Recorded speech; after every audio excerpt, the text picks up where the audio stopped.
நாங்கள் விழுப்புரம் மாவட்டம் வானூர் தொகுதிக்காக வேட்புமனு தாக்கல் செய்து நண்பர் முத்தமிழ் என்பவருக்காக வழக்கறிஞர் அவருக்கு வேட்புமனு தாக்கல் செஞ்சு இன்றைக்கு நேர்காணலுக்காக நாங்கள் கலந்துக்கிட்டோம்.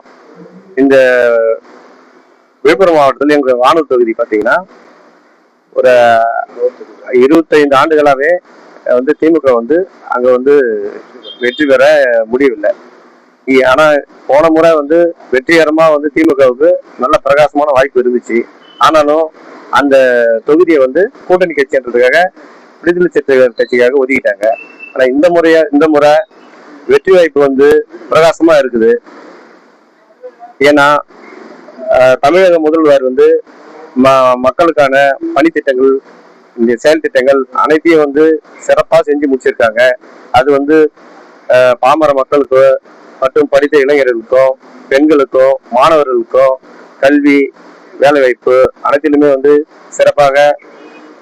சிறப்பாக கொடுத்து தமிழ்நாட்டை முதன்மை மாநிலமா மாற்றி வச்சிருக்காங்க. இந்த செயல் திட்டங்களால வானூர் தொகுதிக்கு இன்னும் வெற்றி வாய்ப்பு அதிகமா இருக்குதுன்றதுனால இந்த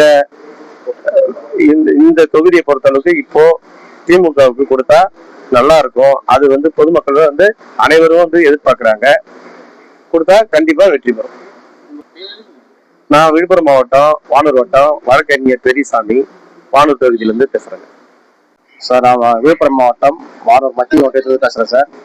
எங்க தொகுதி 25 ஆண்டா அதிமுக வசம் இருக்கு சார். எங்க தொகுதியில திமுக எப்ப வெற்றி பெறும் நான் ஒரு அவங்களோட ஏக்கத்தோட இருக்கிறோம். ஒரு குழந்தை தாய்க்கு ஒரு பாலுக்கு ஏங்குற மாதிரி இந்த தொகுதியை நாங்க 25 ஆண்டுகள் அதிமுக விட்டுட்டோம். இந்த முறை தலைவர் நம் முதலமைச்சர் கொஞ்சம் எங்களுக்கு கரிசனம் காட்டணும். இந்த தொகுதி 25 ஆண்டுகள் பின்தங்கி இருக்கிறது, ஒரு வேலை வாய்ப்பு இல்லை. இந்த முறை திமுக கொடுத்தா கண்டிப்பா நாங்க ஜெயிக்க வைப்போம். வானூர் தொகுதியில தொண்டர்களும் சிறப்பா பணியாற்றுவோம். இந்த முறை கூட்டணி கொடுக்க கூடாது. கண்டிப்பா திமுக யாராவது ஒருவருக்கு திமுக வாய்ப்பு அளிக்க வேண்டும். விவசாயிகள் அன்பான வேண்டுகோள். முதல்வருக்கு தயவு செய்து இந்த தொகுதியை கூட்டணி கட்சி கொடுக்கூடாதா, திமுக கொடுங்க. நன்றி நன்றி நன்றி சார்.